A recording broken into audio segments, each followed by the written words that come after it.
kutoa maoni ni kama zifuatazo. Kwanza, kwenye mashirika ya umma na taasisi zingine, kuna bodi ya korosho Tanzania imepata hati yenye mashaka. Kiwanda cha madawa cha Keko imepata hati yenye mashaka. Bodi ya chai Tanzania imepata hati yenye mashaka. Mamlaka maji safi na usafi wa mazingira Kyela Kasumulu nilishindwa kutoa maoni. Mheshimiwa Rais, serikali kuu na wizara, idara na wakala. Wakala wa ufundi na umeme Tanzania TEMESA imepata hati mbaya. Mamlaka maji safi na usafi wa mazingira Handeni Trunk Main imepata hati yenye mashaka. Mamlaka maji safi usafi wa mazingira Kondoa hati yenye mashaka. Jumuiya ya maji ngazi ya jamii Kilumusa Sibiuso imepata hati yenye mashaka.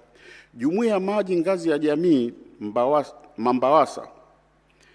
Mambawasa Sibuiso nimeshindwa kutoa maoni. Serikali za mitaa.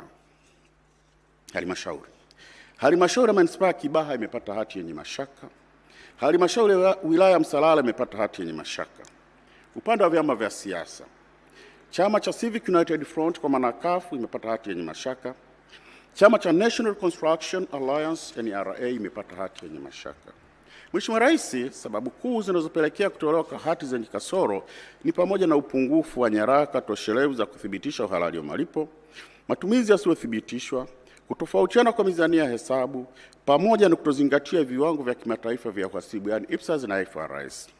Mheshimiwa Rais, naomba kufahamisha kuwa sikuweza kukagua hesabu za Chama cha Demokrasia na Maendeleo Chadema kwa mwaka wa fedha 2024-2025 baada ya kupata taarifa kutoka kwa msajili wa vyama vya siasa kuhusu mashauri yanayoendelea mahakamani. Mheshimiwa Rais, hali ya utekelezaji mapendekezo ya ukaguzi ya miaka ya nyuma. Mheshimiwa Rais, uchambuzi wa utekelezaji mapendekezo ya ukaguzi unaonyesha changamoto za kimfumo katika usimamizi wa uwajibikaji wa taasisi za umma. Kati ya mapendekezo 38,181 yaliyotolewa miaka ya nyuma mpaka leo, ni 36.7% pekee yaliyotekelezwa kikamilifu, huku 43.5% yakiwa bado katika utekelezaji na 7.5% hayajatekelezwa kabisa. Hii inaashiria kuwa juhudi za marekebisho hazijafikia kiwango kinachoweza kuleta mabadiliko ya haraka na yenye tija. Vile vile, uwepo wa mapendekezo yanayodumu kwa kipindi cha miaka 7 hadi 20 bila kutekelezwa kunaonyesha changamoto ya kudumu katika ufuatiliaji wa utekelezaji pamoja na kushindwa kushughulikia vyanzo vya matatizo kwa maana root causes. Hali hii inaendelea kuhatarisha upotevu wa rasilimali za umma na kudhoofisha ufanisi wa taasisi. Mheshimiwa Rais, nikupe mifano ya hoja za muda mrefu. Mamlaka ya Mapato Tanzania ina madeni ya kodi yanayofikia takriban shilingi bilioni 7.24 ambayo yameendelea bila kukusanywa kwa zaidi ya miaka 17. Mamlaka ya Hifadhi ya Bahari na Maeneo ya Hifadhi ina madeni ya shilingi milioni 658 yanayodaiwa na jamii ya Mafia hajalipwa kwa zaidi ya miaka 15. Cashnut Board of Tanzania, mali na viwanja vyenye thamani ya takriban shilingi bilioni 3.28 bado havijapatiwa hati miliki kwa zaidi ya miaka 13, jambo linalohatarisha umiliki wa mali za serikali. Mheshimiwa Rais, utekelezaji wa mapendekezo mengine hauhitaji rasilimali, unahitaji tu taratibu za kufuta hasara kwa mujibu wa sheria, lakini taratibu hizo za kisheria zinachukua muda mrefu na kuacha hoja zikiendelea kuwepo kwenye orodha ya mapendekezo ambayo hayajatekelezwa. Kwa ujumla, mwenendo huu unaonyesha kuwa mfumo wa ufuatiliaji wa utekelezaji wa mapendekezo ya ukaguzi unahitaji kuimarishwa zaidi ili kuhakikisha matokeo ya ukaguzi yanakuwa nyenzo muhimu katika kuimarisha utendaji serikalini.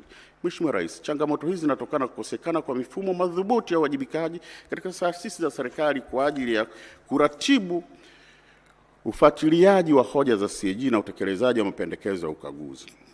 Hata hivyo, mfumo wa IFTMIS uliopo chini ya ofisi ya Waziri Mkuu TAMISEMI umeanza kuonyesha matokeo chanya, ambapo unatumika TAMISEMI na mamlaka zote 184 za serikali za mitaa, na ofisi ya CAG imepewa haki ya kutumia kwa ajili ya ufuatiliaji. Mheshimiwa Rais, kwa kuzingatia ufanisi huo wa mfumo, napendekeza mfumo huo uangaliwe ili kuweza kutumika kwa taasisi zote za serikali pamoja na kuunganishwa na mifumo ya ufuatiliaji wa Bunge ili kuimarisha uwajibikaji, kuongeza ufanisi wa ufuatiliaji wa mapendekezo ya ukaguzi.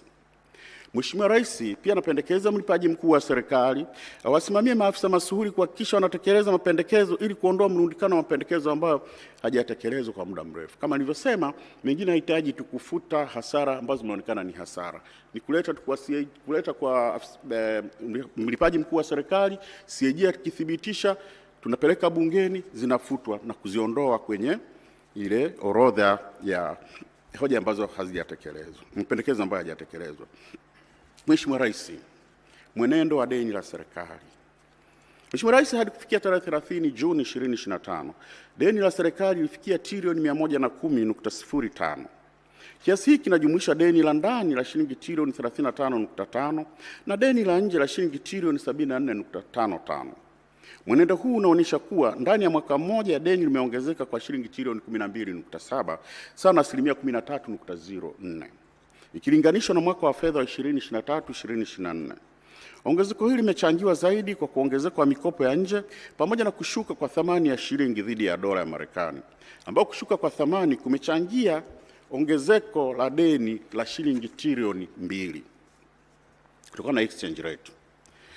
Mheshimiwa Rais, tathmini ya uhimilivu wa deni, debt sustainability analysis, imebaini kuwa deni la serikali bado lipo ndani ya viwango salama vinavyokubalika kimataifa, huku thamani ya sasa ya deni lote la umma kwa pato la taifa ikiwa ni asilimia 40.7 chini ya ukomo wa asilimia 55, na deni la nje kwa pato la taifa likiwa ni asilimia 24.9 chini ya ukomo wa asilimia 40.